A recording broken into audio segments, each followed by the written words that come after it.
long devastated the country. No pestilence had ever been so fatal or so hideous. Blood was its avatar and its seal, the redness and the horror of blood. There were sharp pains and sudden dizziness, and then the profuse bleeding at the pores with dissolution. My eyes be bleeding. The scarlet stains upon the body, and especially upon the face of the victim, were the pest ban which shut him out from the aid and from the sympathy of his fellow men. Please help me. I will never help you. And the whole seizure, progress, and termination of the disease were the incidents of half an hour. Prince Prospero was happy and dauntless and sagacious. When his dominions were half depopulated, he summoned to his presence 1,000 hale and light-hearted friends from among the knights and dames of his court, and with these retired to the deep seclusion of one of his castellated abbeys. A strong and lofty wall girdled it in. This wall had gates of iron. Let's get out of here. The external world could take care of itself. The prince had provided all of the appliances of pleasure.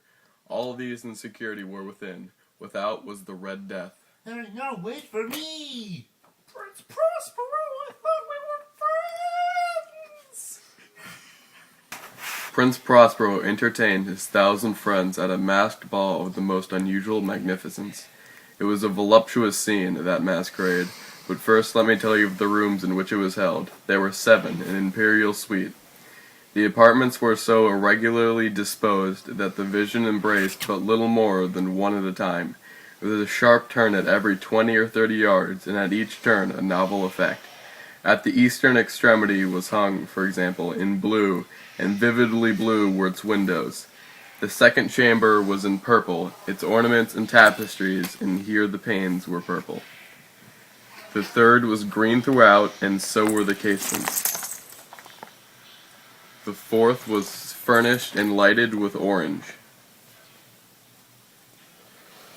The fifth with white.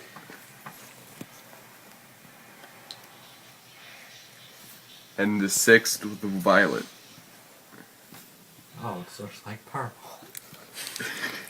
The 7th apartment was closely shrouded in black velvet tapestries that hung all over the ceiling and down the walls, falling in heavy folds upon a carpet of the same material and hue.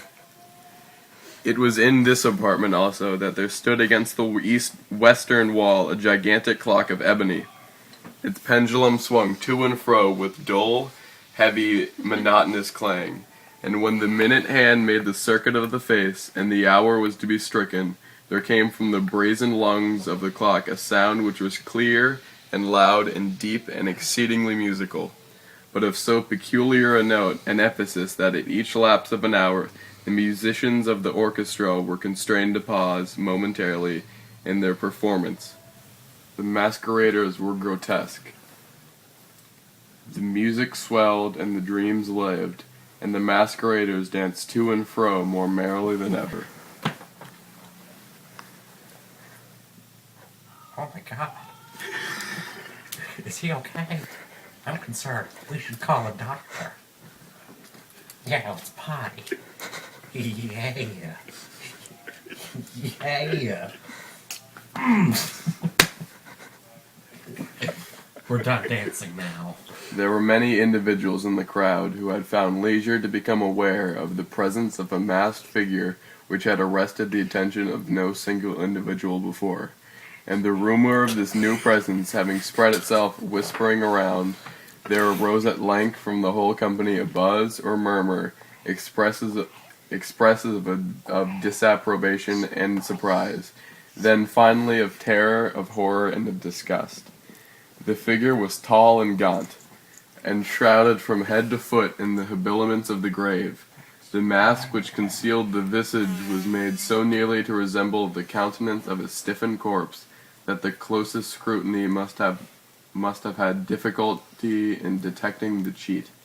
And yet all this might have been endured, if not approved, by the mad revelers around. But the murmur had gone so far as to assume the type of the Red Death.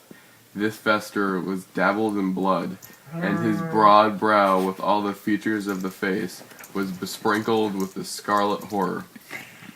When the eyes of Prince Prospero fell upon this spectacle, he was seen to be convulsed in the first moment with a strong shudder either of terror or distaste, but in the next his brow was reddened with rage. He made his way uninterruptedly, but with the same solemn and measured step which had distinguished him from the first, through the blue chamber to the purple,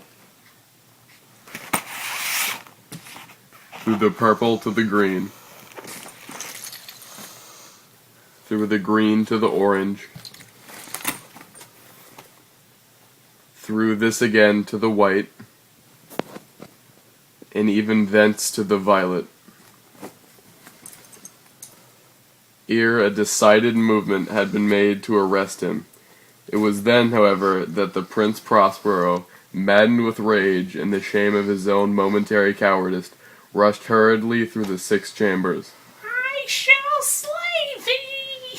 He bore aloft a drawn dagger, and had approached in rapid impetuosity to within 3 or 4 feet of the retreating figure, when the latter, having attained the extremity of the velvet apartment, turned suddenly and confronted his pursuer. There was a sharp cry, and the dagger dropped gleaming upon the sable carpet, upon which instantly afterwards fell prostrate in the death of Prince Prospero.